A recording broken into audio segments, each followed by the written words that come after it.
Assalamualaikum warahmatullahi wabarakatuh. Waalaikumsalam warahmatullahi wabarakatuh. Bismillahirrahmanirrahim. Alhamdulillahi rabbil alamin. Wassalatu wassalamu ala ashrafil anbiya'i wal mursalin wa ala alihi wa ashabihil mujahidin at-tahirin, amma ba'du. Bersabda Rasulullah sallallahu alaihi wasallam, "Iza sarratka hasanatuka wa sa'atka sayyi'atuka fa anta mu'min." Apabila perbuatanmu yang baik menyebabkan engkau bahagia, apabila perbuatanmu yang baik menyebabkan engkau gembira, dan perbuatanmu yang jahat menyebabkan engkau jadi susah, itulah tanda bahwa di hatimu masih ada iman. Artinya, belum tentu orang yang berbuat baik merasa bahagia dengan kebaikan yang dikerjakannya. Dan tidak selamanya orang yang berbuat jahat sanggup menyesali perbuatan jahatnya. Oleh karenanya, apabila iman masih ada, apabila hati masih hidup, perbuatan yang baik menyebabkan orang gembira, perbuatan yang jahat menyebabkan orang susah dan gelisah hatinya. Ini mengandung pelajaran. Sekali kita berbuat baik, jangan sekali-kali menyesali kebaikan itu. Sebaliknya, satu kali kita melakukan kesalahan, hendaknya selalu menyesalinya. Kadang-kadang dalam kehidupan, karena orang tempat kita berbuat baik itu rupanya membalas air susu dengan air tuba, kita lalu menyesali kebaikan. Lahirlah kata-kata, "Nyesal saya nolong dia." Ibarat pepatah katanya, nolong anjing kejepit.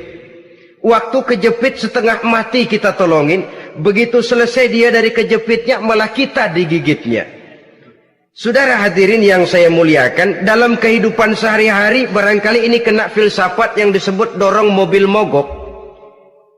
Ketika mobil mogok setengah mati kita dorong, begitu mesin hidup ditinggalkannya kita di belakang. Sesungguhnya perbuatan kita yang baik tidak harus disesali, karena disesali atau tidak, toh perbuatan itu sudah kita lakukan. Dan penyesalan atas segala kebaikan hanya akan mengurangi nilai pahala kebaikan itu sendiri. Berbahagialah apabila berbuat baik, walaupun orang yang kita melakukan kebaikan membalasnya dengan kejahatan. Menyesalah apabila berbuat kesalahan, apabila melakukan dosa, karena itu pertanda nilai iman yang masih hidup dalam jiwa kita. Saudara-saudara kaum muslimin yang berbahagia, jadi sungguh pun pahala dan dosa sesuatu yang abstrak, efeknya jelas dia mendatangkan kebahagiaan atau membawa kepada kegelisahan batin di dalam kehidupan manusia. Orang di zaman materialis kurang terangsang berbuat pahala dan terdorong melakukan dosa. Kenapa? Karena pahala tidak kelihatan, dosa tidak nampak. Kalau pahala kelihatan, barangkali nggak kuat kita mikul pahala. Kalau dosa benjol, umpama tiap bikin dosa palanya benjol, barangkali sudah nggak karu-karuan kepala kita. Baik pahala, baik dosa, sesuatu yang tidak nampak oleh pandangan mata zahir, tapi yang punya efek dalam kehidupan ini. Orang yang banyak pahalanya dengan orang yang banyak dosanya, kalau dia berjalan barangkali sulit kita membedakan. Tapi efeknya dalam kehidupan ini jelas adanya. Sesuatu yang bernama pahala kita perlukan, karena hidup tidak berhenti hingga di sini. Sesuatu yang bernama dosa harus kita hindarkan, karena ada kelanjutan sesudah hidup yang sekarang ini. Kehidupan dari satu pertanggungan jawab. Itu sebabnya Imam Ghazali dalam bahasa yang indah sekali berpesan, "Jaddidis safinah fa innal bahra amiq wa khuziz zad fa innas safara ba'id." Perbarui selalu kapalmu, rawat, jaga baik-baik, dandani kapalmu, fa innal bahra amiq, karena sesungguhnya lautan ini sangat dalam. Satu bahasa yang indah dari tamsil terhadap kehidupan. Perbaiki kapalmu karena lautan ini sangat dalam. Artinya, jaga baik-baik hatimu. pelihara iman dan keyakinanmu, karena hidup ini bagaikan gelombang lautan. Tempo-tempo air tenang, tempo-tempo ombak menggila dan menggunung. Jaga iman baik-baik karena hidup penuh dengan cobaan dan ujian. Itu maksudnya. Wa khuziz zad fa inna safara ba'id. Dan bawa bekal yang banyak karena perjalanan hidup ini sangat panjang. Perjalanan ini sangat jauh. Kita kalau pergi keluar kota tentu saja membawa bekal. Makin jauh kota yang akan kita tuju, makin banyak bekal yang harus kita bawa. Alangkah sengsaranya manusia apabila dia akan pergi ke satu kota yang jauh, modalnya cuma nekat. Bagaimana nanti di sana sajalah. Tidak membawa bekal sebagaimana yang sewajarnya. Hal yang semacam ini senangnya sih belum tentu, keblangsak dan susahnya sudah kebayang. Itu dalam kehidupan di dunia ini. Bagaimana kalau sudah bicara tentang kehidupan yang akan datang? Karena sesungguhnya hidup ini merupakan satu perjalanan yang sangat panjang. Sejak kita tinggal di alam arwah, pada saat jasad belum lagi diciptakan Allah, ruh sudah diciptakannya lebih dahulu. Sampai kemudian kita pindah ke alam rahim, alam kandungan ibu, untuk kemudian berpindah kepada kehidupan dunia. Dari dunia ini kita pindah ke alam barzakh. Di sana tinggal kita 100 tahun mungkin, 100.000 tahun mungkin, 1 juta tahun mungkin, menunggu saat datangnya kiamat. Lalu dari alam barzakh pindah kita ke alam akhirat. Satu perjalanan yang sangat panjang. Alangkah malangnya, alangkah sengsaranya jika tahu kita begitu panjangnya perjalanan hidup ini, tidak ada bekal yang kita bawa. Artinya kesengsaraan, kesulitan yang bertali-tali sudah jelas akan menimpa kita. Kalau pergi kita keluar kota membawa bekal uang, membawa bekal makanan, apa bekal yang mesti kita bawa? Apabila kita kembali ke alam barzakh, kembali ke alam kubur, berkumpul di padang mahsyar di akhirat nanti, nasi yang mau kita bawa, uang yang mau kita bawa, tentu tidak lagi. Karena kehidupan materialis selesai di atas liang lahat. Bila masuk kita ke liang lahat, disitulah pahala dan dosa memegang peranan yang sangat penting. Maka pada pertemuan malam ini kita akan bicara tentang pahala dan dosa itu. Saudara-saudara kaum muslimin rahimakumullah, yang dinamakan pahala, kata Imam Ali Al-Jurjani dalam kitab At-Ta'rifatnya, ma yastahiqqu bihi ar-rahmatu wal maghfiratu minallahi ta'ala. Sesuatu yang pelaksananya berhak untuk mendapat rahmah dan ampunan dari Allah. Dengan kata lain, nilai pahala adalah akibat dari perbuatan-perbuatan di dalam melaksanakan perintah dan anjuran yang ada di dalam kehidupan agama. Apabila perintah dan anjuran kita laksanakan, nilai pahala itu lalu datang. Nah, nilai pahala dalam Islam, menurut konsepsi Quran, Allah menjelaskan, man jaa bil hasanati falahu asyru amsalihha. Barang siapa yang datang membawa satu kebajikan, barang siapa yang melaksanakan satu kebaikan, maka dia akan mendapat balasan 10 kali dari kebaikan yang dikerjakannya. 10 kali ini pun masih dilipat gandakan dengan 7. 7 ini pun masih dikalikan 100. Dan itu pun masih ditambah dengan pernyataan, wallahu yudha'ifu liman yasha. Allah masih akan melipat gandakan perbuatan baik seseorang yang dikehendakinya. Itulah nikmatnya dalam Islam. Tetapi sebaliknya, wa man jaa'a bisayyi'ati fala yujza illa mislaha. Barang siapa yang melakukan satu kejahatan, dia tidak akan mendapat balasan kecuali sesuai dengan kejahatan yang dikerjakannya. Alangkah rahman dan rahimnya Allah. Orang yang berbuat baik dibalas 10, dikali 7, dikali 100, masih dilipat gandakan pula. Tapi orang yang berbuat jahat tidak akan mendapat balasan kecuali sesuai dengan kejahatan yang dikerjakannya. Ini kan beda dengan sifat kita manusia. Kita ini kadang-kadang kalau dijitak membalasnya mukul. Tapi kalau orang berbuat baik kepada kita, kita enggan untuk berbuat baik kepada orang tadi. Allah tidak mengajarkan begitu. Satu kebaikan berbalas 10. Satu kejahatan berbalas dengan satu kejahatan. Maha Rahman dan Rahim Allah. Bahkan dalam Islam, niat berbuat baik saja mendapat pahala. Sedangkan niat berbuat jahat belum ditulis merupakan satu dosa sampai kejahatan itu dikerjakan oleh orang yang niat tadi. Umpamanya, saudara niat nanti malam giliran pengajian saya mau hadir di majelis taklim. Pas datang waktu malam hujan turun sangat lebat. Saudara berhalangan datang ke majelis taklim, saudara sudah mendapat pahala niat. Tapi saudara niat nanti malam kalau turun hujan, saya mau bongkar rumahnya si fulan, saya mau curi seluruh harta bendanya. Ternyata malam saudara tidak mengerjakan perbuatan itu belum ditulis dosa sampai perbuatan itu benar-benar dikerjakan. Tapi lalu jangan macam-macam. Kalau begitu niat aja yang baik, biar nggak usah dikerjain. Niat aja pengen ngaji walaupun tidak ada niatan untuk ngaji. Allah lebih tahu tentang apa yang terdetik di dalam hati sanubari kita. Itulah sebabnya sangat dianjurkan orang untuk melakukan segala macam kebajikan, dan dianjurkan orang menjauhkan segala macam bentuk kejahatan, karena dia akan berefek melahirkan dosa dan pahala.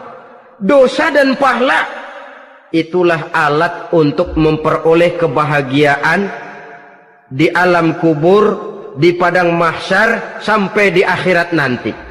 Di dunia ini mungkin segalanya bisa kita beli dengan yang namanya uang. Keamanan kita bisa menyewa petugas untuk menjaga rumah kita. Kendaraan yang mewah bisa kita beli. Udara yang sejuk bisa kita ciptakan. Siapa banyak uang dia raja. Mungkin itu di dunia. Tapi bisa apa uang kalau kita sudah masuk ke alam kubur? Bisakah munkar nakir kita sogok? Udah karkir, jangan nanya nih, cepet. Bisakah malaikat azab menyingkir dengan uang semir? Ternyata tidak. Untuk memperoleh kebahagiaan di sana, nilai pahala. Kesengsaraan akan kita dapat kalau kita banyak menumpuk dosa. Oleh karena itu jangan beranggapan pahala nggak kelihatan, dosa juga nggak kelihatan, biarin saja. Yang tidak kelihatan ini pada waktunya akan memegang peranan yang sangat penting. Tapi tidak cuma untuk menghadapi hidup di situ kita lalu harus berbuat baik dan meninggalkan yang jahat, terutama juga di dunia ini. Toh pepatah bilang gajah mati meninggalkan gading, harimau mati meninggalkan belang. Apa yang akan kita tinggalkan setelah kita mati? Kita ingin jasad kita boleh hancur terkubur tanah, tapi nama kita ingin hidup terus, dikenang orang 100, 1000, bahkan 1.000.000 tahun yang akan datang. Ditulis orang dengan tinta emas dalam sejarah, tercatat kita sebagai orang baik-baik. Saudara-saudara kaum muslimin rahimakumullah. Lalu perbuatan apa yang bisa mendatangkan pahala itu? Saudara-saudara, semua perbuatan yang diperintah dan dianjurkan oleh Allah, yang dikerjakan dengan ikhlas hanya untuk mencapai ridho Allah, mendatangkan pahala. Kadang-kadang menurut pendapat kita remeh, tapi nilainya di sisi Allah besar. Itu pahala. Menghitung pahala itu hak prerogatif Allah. Perbuatan yang ringan Allah mau berikan ganjaran yang besar, itu urusan Allah. Misalnya, kata Nabi, la tahkiranna minal ma'rufi syai'an. Jangan kamu menganggap remeh perbuatan baik walaupun kecil. Jangan merasa sulit melakukan perbuatan yang mengandung pahala. Bertemu dengan teman, muka kita cerah, berpahala. menyingkirkan duri di jalanan berpahala, menolong orang yang sesat, memberitahu orang yang bertanya berpahala. Tidak sulit kalau kita mau. Yang diperintah dan dianjurkan oleh agama itu perbuatan yang mengandung nilai-nilai pahala. Masalahnya cuma tinggal mau atau tidak dan dikerjakan dengan ikhlas. Bertemu teman mukanya cerah, pahala. Menyingkirkan duri di jalanan, pahala. Sedekah, pahala. Tidak berupa perbuatan, bisa berupa ucapan. Misalnya bersolawat, pahala. Bertasbih dan bertahmid, pahala. Kata Nabi, kalimatani khafifatani 'alal lisan, saqilatani fil mizan. Ada dua kalimat yang enteng di lidah tapi berat di timbangan akhirat nanti. Apa itu? Subhanallah walhamdulillah. Itu kan amalan yang ringan, perbuatan yang mudah saja, tapi nilainya demikian besar dalam pandangan Allah. Jadi pendeknya, perbuatan yang bernilai pahala adalah perintah dan anjuran agama yang dilaksanakan dengan ikhlas semata-mata untuk mencapai ridho Allah, itu mengandung pahala. Niat dasarnya itu harus karena Allah, landasannya harus karena ikhlas. Bukan cuma sekedar basa-basi, tidak karena ingin dipuji orang, tidak karena mengharap tanda jasa, tapi ikhlas semata-mata. Dari perbuatan yang paling kecil dan mudah sekali sampai kepada amalan-amalan yang besar dan memerlukan biaya yang besar, seperti melaksanakan ibadah haji, seperti jihad fi sabilillah, membangun masjid, membangun pondok-pondok pesantren, membangun pusat-pusat kesehatan, membangun jalan-jalan umum, termasuk menjaga keamanan. Jangan dikira loh, siskamling umpamanya, menjaga keamanan kampung tidak berpahala.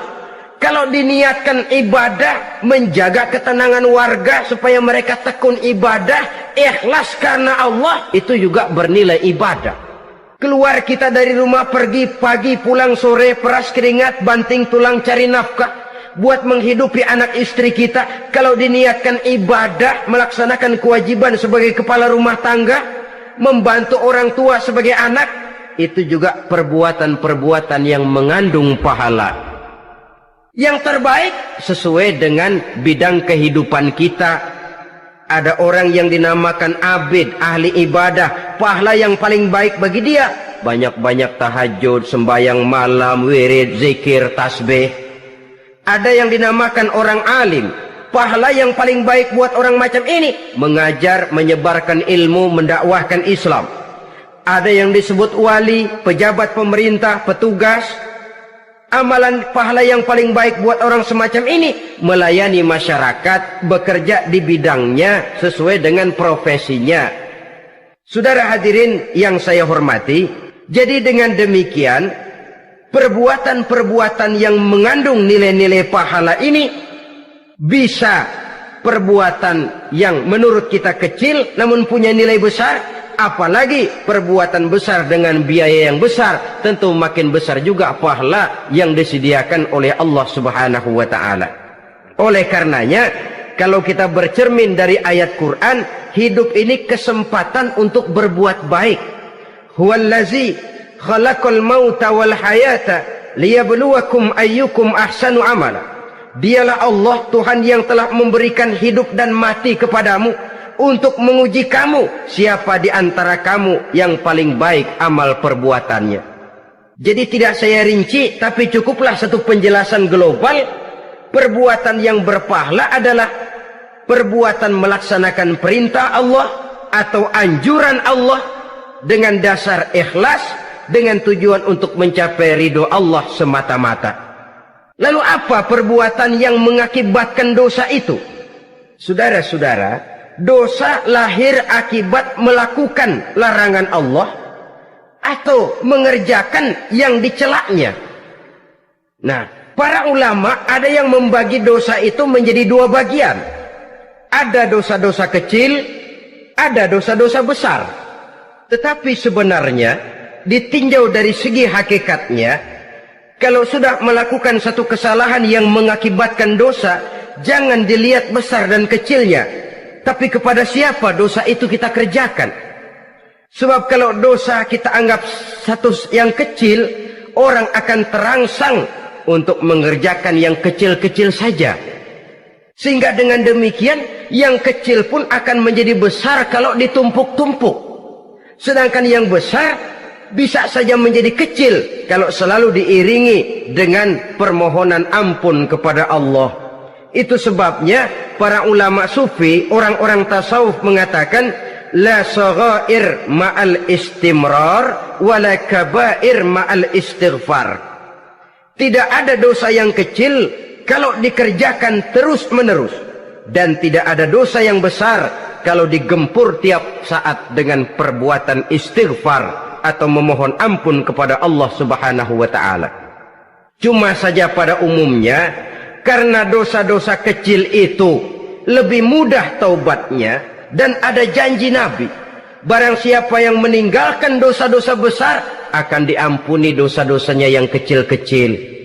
Oleh karena itu, pada kesempatan ini kita akan juga bicarakan apa saja yang termasuk klasifikasi dosa-dosa besar, dengan harapan kita bisa menjaga diri, menyelamatkan diri, jangan sampai terjatuh ke dalam dosa-dosa yang besar tadi. Tetapi bukan berarti kita harus terangsang melakukan dosa-dosa yang kecil. Ah, biarin kecil ini, tobatnya gampang. Ah, dosa kelas teri. Ah, dosa itu kan tidak kelihatan.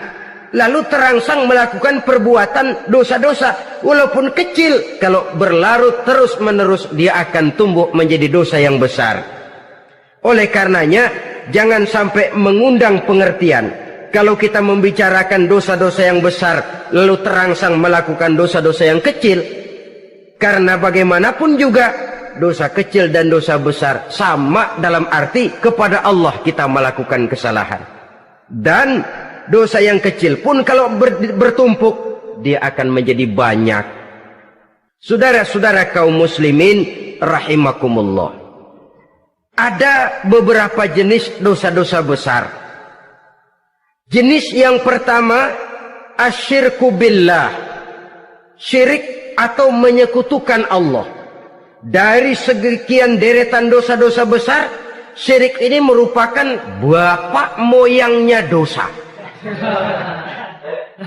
Dedengkotnya dosa itu syirik, menyekutukan Allah. Bahkan dosa yang lain Allah masih mau mengampuni, tapi kalau sudah syirik, menyekutukan Allah, itu sudah satu dosa yang tidak berampun sama sekali. Oleh karena itu tepat pesan Imam Ghazali tadi, jadi di safinah fa innal bahra amik, jaga iman, pelihara akidah, dandani kapal, karena hidup ini gelombang lautan sangat dalam, hidup banyak cobaan. Di dalam hidup di zaman sekarang ini, saudara bisa perhatikan, di mana tensi ekonomi tinggi, lapangan kerja sulit, persaingan hidup makin tajam, sifat egois dan individualis tumbuh di mana-mana, rasa solidaritas sosial menurun, sifat gotong royong musnah, orang mudah potong kompas, potong jalan, ingin cepat kaya, ingin cepat naik pangkat, ingin dapat kedudukan. Kadang-kadang akidah pun terjual, akidah pun musnah, jatuh ke jurang syirik pun tidak jadi soal. Itu yang kita khawatirkan.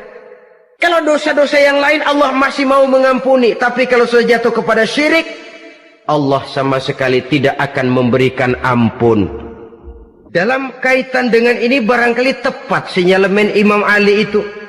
Andai kata kemiskinan merupakan satu kepribadian, saya akan membunuhnya lebih dahulu. Artinya memang kemiskinan ini sering mendorong orang kepada jurang kemusyrikan. Tidak tahan menghadapi godaan perut akibat tensi ekonomi yang tinggi, lapangan kerja yang sulit. Iman pun jadilah ditukar dengan 3 liter beras. Akidah pun jadilah dibarter dengan 3 bungkus supermi, dengan pakaian bekas, dengan obat-obatan. Tidak jadi soal baginya mengejar kebahagiaan yang relatif singkat dengan mengorbankan kebahagiaan yang abadi. Persis ibarat pepatah, nyari jarum kampak hilang. Mencari sesuatu yang kecil, yang besar jadi sia-sia. Membela perut, mengorbankan akidah. Na'udzubillah summa na'udzubillah. Saudara-saudara kaum muslimin rahimakumullah. Ini fakta. Ini kenyataan. Dan hal semacam ini tidak bisa diatasi cuma dengan ceramah, simposium, diskusi, seminar. Apalagi Nabi berpesan, solahu ummati bil ilmi wal mal. Umatku hanya bisa menjadi baik akidahnya dengan ilmu dan harta. Itu bahasa Nabi. Kalau bahasa kita sekarang, dengan ekonomi dan pendidikan. Ilmu, pendidikan, ekonomi, harta. Tanpa itu sangat besar kemungkinan kita bisa menjual akidah terjerumus di lembah kemusyrikan. Maka terutama kepada saudara-saudara saya, muslimin yang terpencil jauh dari kota-kota besar, yang kadang dalam kehidupan seharinya imannya sering digoda oleh supermi, akidahnya sering ditantang oleh pembagian beras, pakaian-pakaian bekas, obat-obatan dan sebagainya. Jaga dan bentengi akidah kita. Lebih baik nyawa berpisah dari badan, asal iman jangan berpisah dari hati. Kepada adik-adik saya para remaja, para pemuda di kota-kota besar, yang iman dan akidahnya sering ditantang dengan minuman-minuman keras, fasilitas-fasilitas yang menghanyutkan, yang secara terarah dan praktis sedikit demi sedikit menggiring kita untuk keluar dari nilai-nilai akidah. Hati-hati, jaga baik-baik, sebab intan paling mahal, mutiara paling berharga, tidak lain nilai iman ini. Tergelincir kita daripadanya, jatuh ke lembah kemusyrikan, jatuh ke satu dosa yang teramat besar, yang Allah tidak akan pernah memberikan ampun lagi. Ini dosa besar yang pertama. Yang kedua, qatlun nafsi illa bilhaq, membunuh orang tanpa alasan yang benar.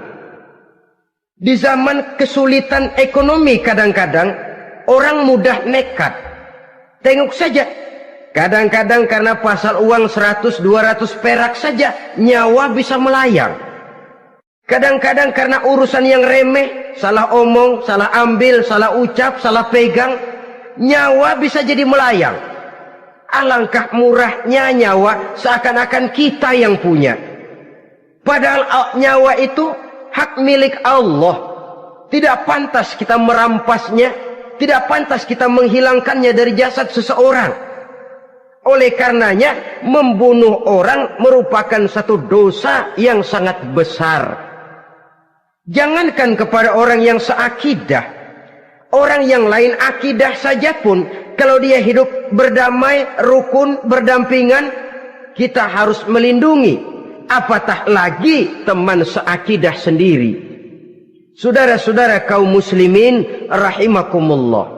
Pantas kalau Nabi menyatakan, apabila dua orang Islam sudah saling berkelahi, berbunuh-bunuhan, al-qatil wal maqtul finnar, yang membunuh dan yang dibunuh dua-duanya sama-sama masuk neraka. Sahabat heran, ya Rasul, kalau yang membunuh masuk neraka sih wajar, tapi yang terbunuh kok neraka juga, kenapa? Kata Rasul, sebenarnya dia juga cuma sudah niat untuk membunuh, cuma keduluan saja. Andai kata dia tidak terbunuh, tentu dia yang akan membunuh. Saudara-saudara kaum muslimin rahimakumullah, Islam sesuai dengan namanya adalah agama damai. Kita tidak boleh mencari-cari musuh, walaupun tidak boleh lari kalau bertemu musuh. Oleh karenanya, pantang seorang muslim menimbulkan benih keonaran menjadi biang kerok buat lingkungannya.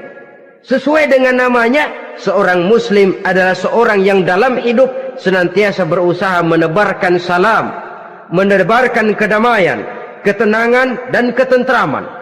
Dengan prinsip, musuh jangan dicari, bertemu pun jangan lari. Yang ketiga, termasuk dalam kelompok dosa besar ini, syurbul khamr, meminum minuman keras. Termasuk di dalam kata khamr ini ganja, morfin, narkotik.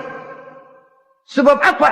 Jenis minuman semacam itu tidak hanya merusak keadaan sekarang, tapi sekaligus merusak kehidupan yang akan datang. Kalau itu jatuh di tangan generasi muda, artinya kan merusak kehidupan masa depan daripada suatu bangsa. Karena apa? Remaja dan pemuda merupakan bentuk miniatur daripada kehidupan bangsa. Akan bagaimana warna umat Islam di Indonesia, bahkan akan bagaimana warna Indonesia 30, 40, 50 tahun yang akan datang, remaja sekarang jawabannya. Kalau remaja kita sekarang ini kerjanya cuma bisa nyekek botol, insya Allah bangsa Indonesia 30-40 tahun yang akan datang akan tumbuh menjadi bangsa teler. Tidak banyak yang bisa kita harapkan. Remaja adalah gambaran masa depan dari satu bangsa, dari satu umat.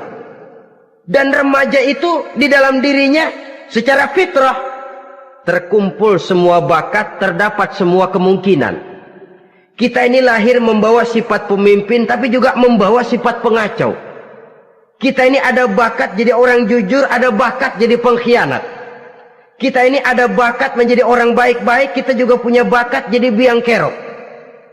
Kita kemungkinan bisa jadi pemimpin bangsa, tapi juga bisa menjadi pemimpin bangsat. Nanti lingkungan dan pendidikan akan menumbuhkan, membentuk mana yang tumbuh lebih subur. Kalau lingkungan dan pendidikannya lebih banyak bercerita tentang kejujuran, maka nilai kejujuran yang akan tumbuh lebih banyak dalam jiwanya. Dan insya Allah diharapkan dia akan menjadi manusia yang jujur di kelak kemudian hari nanti. Dan masalah minuman keras ini sebenarnya berkait. Kita tidak bisa cuma menyalahkan remaja saja, menyalahkan pemuda saja. Karena bagaimanapun masalahnya kompleks. Menghancurkan sesuatu tanpa melihat kausalnya, tanpa melihat sebab akibatnya, kan sama juga bohong.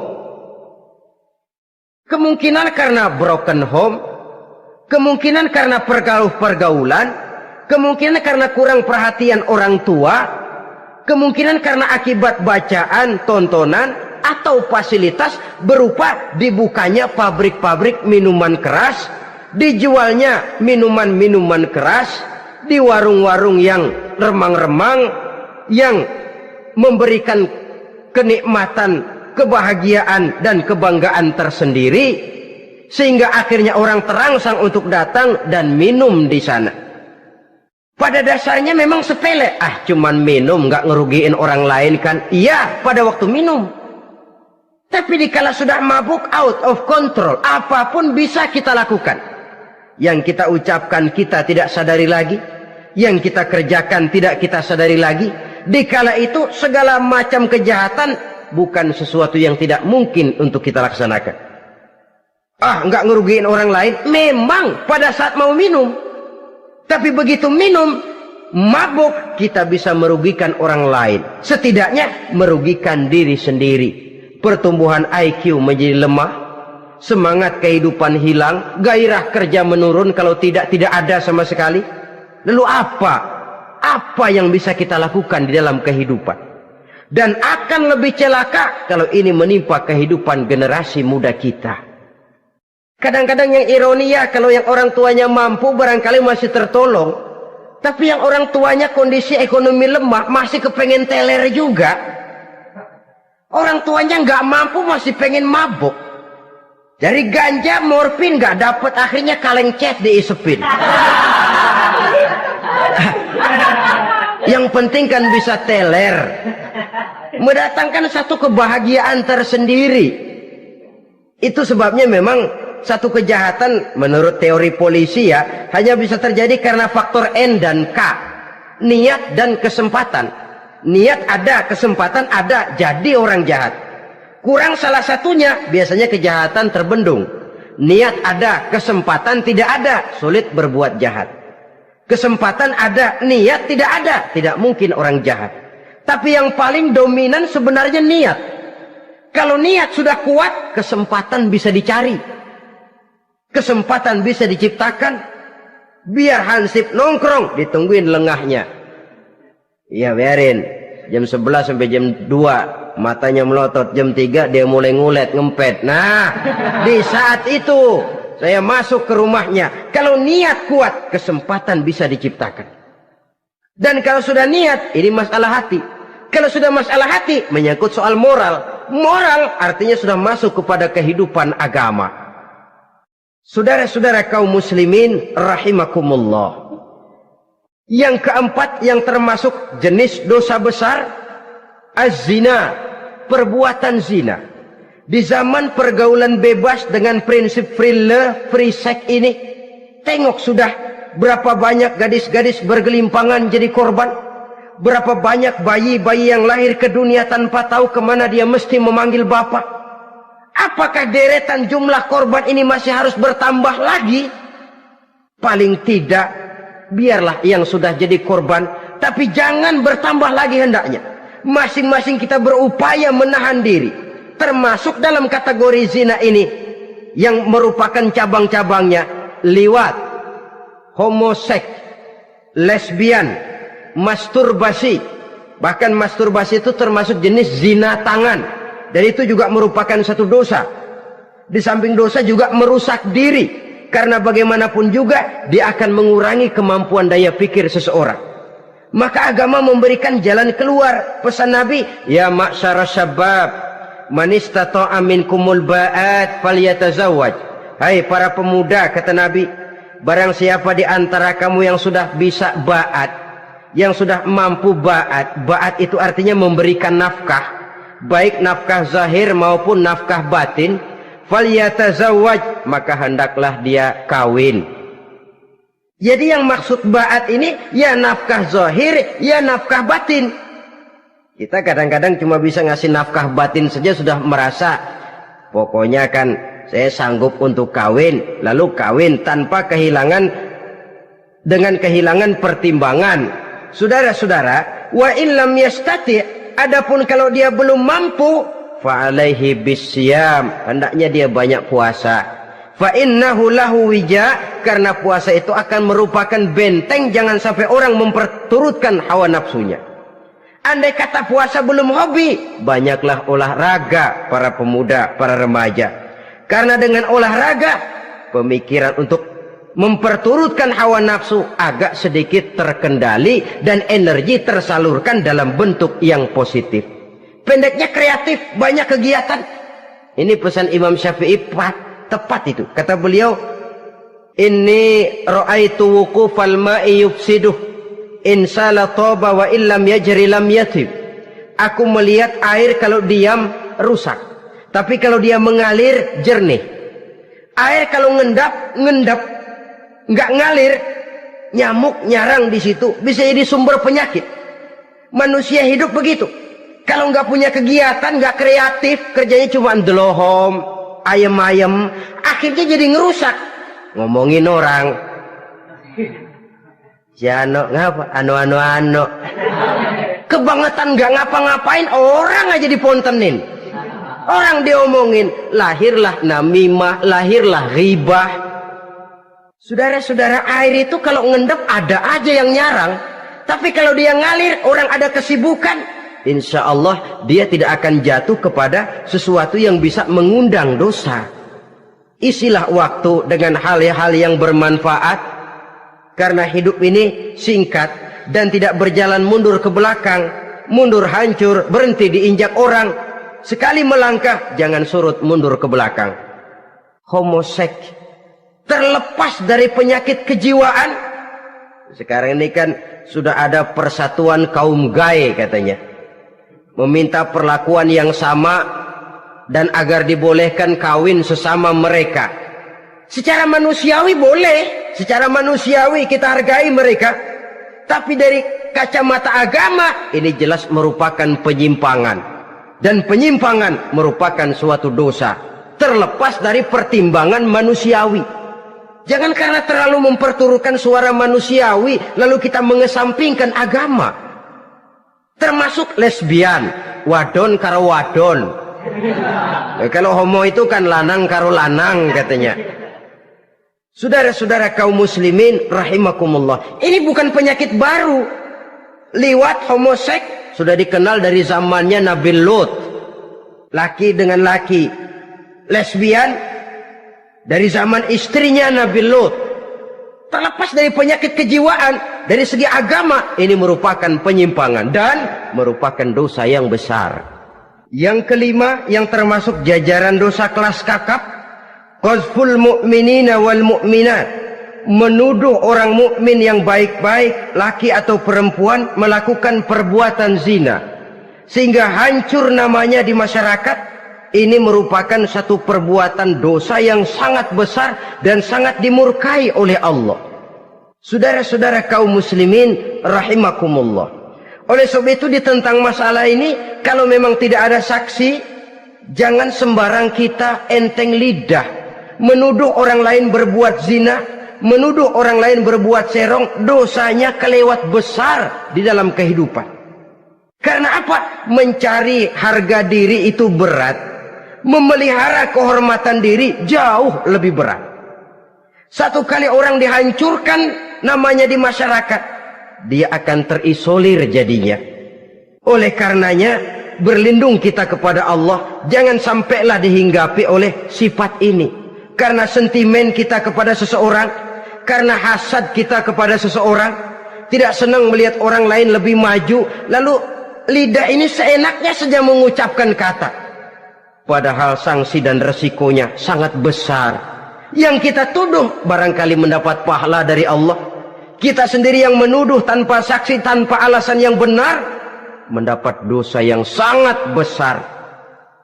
Saudara-saudara, memang kadang-kadang aneh dalam hidup ini. Seorang pelacur biasanya bisa menjaga mulutnya di masyarakat, kata-katanya baik, sopan. Kenapa? Karena mulut yang satu sudah tidak terjaga.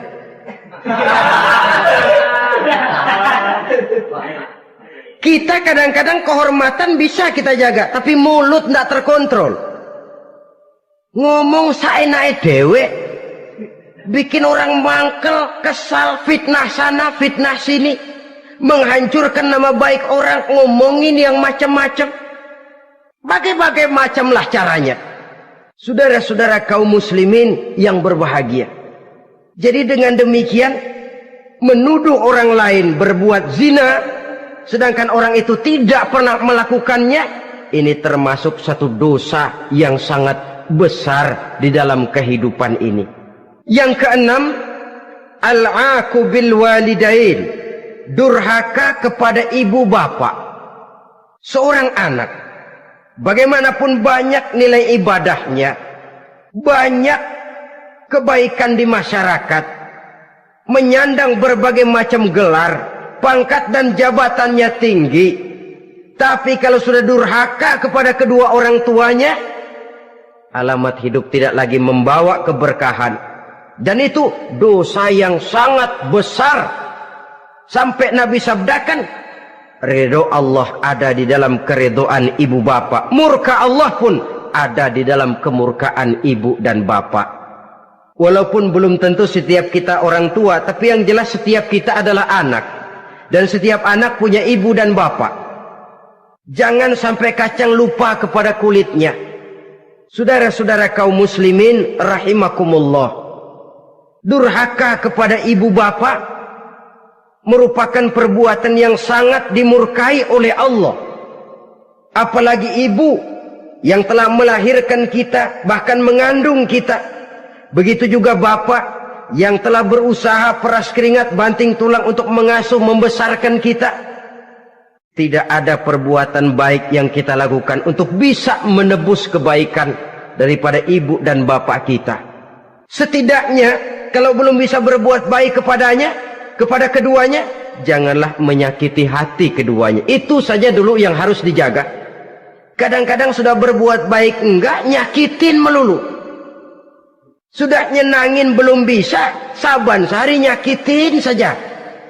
Padahal kedua orang tua itu doanya manjur, sebagaimana sumpahnya juga bisa jadi kenyataan, dan sering bahkan menjadi kenyataan. Sampai ibu bapak sudah wafat, sudah meninggal sekalipun, kewajiban berbakti masih harus terus dilakukan oleh seorang anak. Lalu yang ketujuh, at-tawalli yaumaz zahfi, berpaling pada hari pertempuran. Orang sedang sibuk-sibuk menghadapi musuh, maksudnya berjuang membela agama ini, dia lari menyelamatkan diri. Pengecut, mental munafik. Ayo, kalau demi agama, mari kita maju ke depan. Allahu Akbar, yang besar Allah, yang lain kecil semua, maju. Orang lain maju serentak, dia mundur jauh ke belakang. Mental munafik, mental calo, istilah sekarang ini. Oh, itu calo, mental calo. Tuhan gedek banget itu. Coba ya, calo itu paling sibuk nyuruh penumpang naik. Tapi sementara penumpang naik sampai ke tempat tujuan masing-masing, calonya nggak kemana-mana, diem aja di situ. Cuma orang aja disuruh naik. Saudara-saudara, kerja bakti. Orang turun ke comberan, dia naik ke tempat tidur. Mundur di hari pertempuran, menyebabkan orang lain gugur, dia sendiri menyelamatkan diri. Mental pengecut, mental munafik, itu merupakan dosa yang sangat besar. Saudara-saudara kaum muslimin rahimakumullah, itu sebabnya agama itu memerlukan keberanian memang, tapi bukan keberanian yang tanpa perhitungan. Sebab berani tanpa berhitung namanya berani babi. Kita berani kalau benar, kita harus takut kalau salah. Jangan dibalik. Salah berani, nekat namanya. Benar takut, pengecut namanya. Orang yang pengecut adalah orang yang takut membela kebenaran. Orang yang nekat sesungguhnya udah salah nggak malu lagi. Udah salah nekat lagi. Merasa rugi berbuat kebaikan, puas kalau berbuat kejahatan. Padahal Nabi pesan, siapa yang berbuat dosa sambil tertawa, nanti dia akan masuk neraka sambil menangis. Karena itu dipesan pula di dunia ini, sering-seringlah mencuci mukamu dengan air mata taubat. Cuci lidahmu dengan zikir kepada Allah. Bersihkan hatimu dengan air ikhlas. Saudara-saudara kaum muslimin rahimakumullah, kan ada toh orang berbuat baik nggak gembira, tapi berbuat jahat malah puas. Atau sama saja, orang lain berbuat baik hatinya kesel, orang lain berbuat jahat dia malah mendukung, atau orang lain tergelincir berbuat jahat dia malah girang. Ini kan tidak objektif, karena yang berbuat baik orang yang dia keselin dia nggak seneng. Tetapi karena yang berbuat jahat orang yang dia senengin, dibenerin juga. Itu nggak objektif namanya. Mundur di hari pertempuran pada saat saudara-saudara kita sedang menghadapi musuh, sikap pengecut yang sangat dibenci Allah. Yang kedelapan, termasuk kelompok dosa besar, aklu malil yatim, makan harta anak yatim. Kadang-kadang ada orang mengeksploitir loh nasib anak-anak yatim. Karena biasanya para dermawan peka kalau mendengar nasib yatim, memberikan santunan. Si yatim belum makan, yang ngurusin udah pada kenyang. Mengeksploitir, memakan harta anak yatim termasuk dosa yang sangat besar. Sehingga Nabi pesan, ana wa kafilul yatim kahataini yaumal qiyamah. Aku dan orang yang menyantuni anak yatim seperti dua jari ini di hari kiamat. Rumah yang paling dimuliakan Allah adalah rumah yang di dalamnya ada anak yatim yang hidupnya dihormati, hidupnya disantuni, keperluannya dicukupi. Maaf saja, tahap kita menyantuni anak yatim ini baru tahap setahun sekali. Kalau Muharram kita agungkanlah, kita besarkan. Lebaran yatim katanya. Kita kumpulkan dana, kita usap kepala yatim, kita kumpulkan beras, kita bagikan hari itu. Perkara bulan depan kelaparan, kita tutup kuping. Perkara bulan berikutnya dia kelaparan, kita masa bodoh. Bahwa di bulan Muharram kita santuni yatim piatu itu sudah baik. Tapi akan lebih baik lagi kalau kita sanggup menjadi bapak asuh mereka, memikirkan sekolah mereka, ada kontinuitas. Kalau mereka diasuh oleh orang lain, lalu bertukar agamanya, berpindah akidahnya, kita ngomel habis-habisan. Tapi kita ada kemampuan, kita tidak mau berbuat semacam itu. Ya sama juga bohong namanya. Saudara-saudara kaum muslimin rahimakumullah. Orang yang menyantuni yatim mendapat pahala besar. Tapi orang yang mengkorup harta anak yatim, dosanya juga sangat besar. Berhati-hatilah kalau kita diberikan kepercayaan oleh masyarakat untuk mengurus anak-anak yatim. Karena pahalanya besar, resikonya juga besar. Yang kesembilan, syahadatuz zur, sumpah palsu. Sebab sumpah palsu ini menggunakan nama Allah untuk sesuatu yang tidak benar. Nama kita saja dibawa untuk yang tidak benar, kita jengkel. Nama kita dipalsukan untuk sesuatu yang tidak baik, kita kadang-kadang jengkel. Tidak puas jengkel, menuntut melalui saluran hukum. Kenapa? Nama saya dicatut. Bagaimana lagi kalau nama Allah kita pakai untuk bersumpah, sumpahnya palsu, menguntungkan kita, merugikan orang lain, Allah murka betul.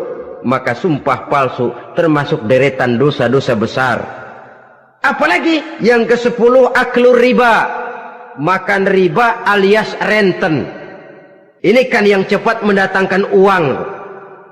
Kadang-kadang kalau yang bikin riba itu orang awam barangkali, ya masih kita maklumi. Kadang-kadang penyakit ini datang menimpa mereka juga yang kita kenal kebaikannya. Bahkan suka datang ke musola, rajin ke masjid. Kadang-kadang riba masih dimakannya. Karena cara cari duit paling enak. Duit utuh, tambahnya terus masuk. Na'udzubillah summa na'udzubillah. Itu yang diibaratkan dalam perjalanan Mi'raj. Waktu Nabi diperlihatkan neraka, orang perutnya sebesar rumah dililit ular, diseret-seret itu hancur perutnya, dibulatkan lagi, diseret lagi, hancur lagi, dibulatkan lagi, terus menerus begitu. Dia berteriak, mengerang, mengeluh, mengaduh kesakitan. Nabi tanya, itu apa Jibril? Itu contoh dari umatmu yang suka makan riba Muhammad, makan renten. Saudara-saudara, ini kan mencekik leher orang. Orang sedang kesulitan, kelihatannya sih baik, menolong, tapi di belakang menolong itu nyekek. Di belakang nolong itu nyekek. Dan nyekek itu sebenarnya tujuan utamanya. Orang yang menjalankan riba pada dasarnya tidak punya perikman kemanusiaan kok. Kalau dia kelihatannya mau menolong, kelihatannya motifnya mencari untung di belakang itu. Jauh dari kemanusiaan. Yang ke-11, saudara-saudara, termasuk jajaran dosa besar itu qat'ur rahim, memutuskan silaturahmi. Marah, hobi sama marah. Kalau 3 hari nggak marahan sama orang, ngebet palanya. Selalu nyari gara-gara. Kalau udah marah berlaku perpanjangan waktu. Tahun, 2 tahun, kadang-kadang seumur hidup. Saudara hadirin yang saya muliakan. Apalagi mengurangi timbangan termasuk kelas dosa besar. Makan suap termasuk dosa besar. Semir menyemir dosa besar. Apalagi bunuh diri. Nah ini, bunuh diri dosa besar. Kadang-kadang karena sulit nekat, daripada hidup susah mendingan mati sekali. Apa dikira kalau mati urusan selesai? Belum. Termasuk memotong anggota badan sendiri, dosa besar. Kayak belum lama ada kesulitan ekonomi, mau lebaran, alat vitalnya dipotong. Berita-berita koran, itu pun dosa besar.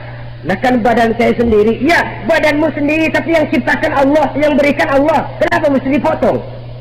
Karena kesulitan ekonomi, alat vitalnya sendiri dipotong. Ya namanya alat vital, kalau sudah nggak ada yang vital kan hampa hidup ini. Tapi lalu kehilangan pertimbangan. Saudara-saudara kaum muslimin, karena itu di hadapan segala macam kesulitan, jangan sampai kita kehilangan pertimbangan lalu terjatuh ke dalam dosa-dosa besar ini. Mudah-mudahan Allah selamatkan kita dari segala macam bentuk dosa besar, sehingga diampuni segala dosa yang kecil, dan digerakkannya kita untuk hidup melakukan kebaikan yang membawa pahala yang sebesar-besarnya. Ini sajalah pertemuan kita saat ini. Terima kasih atas segala perhatian. Mohon maaf atas segala kekurangan. Wassalamualaikum warahmatullahi wabarakatuh.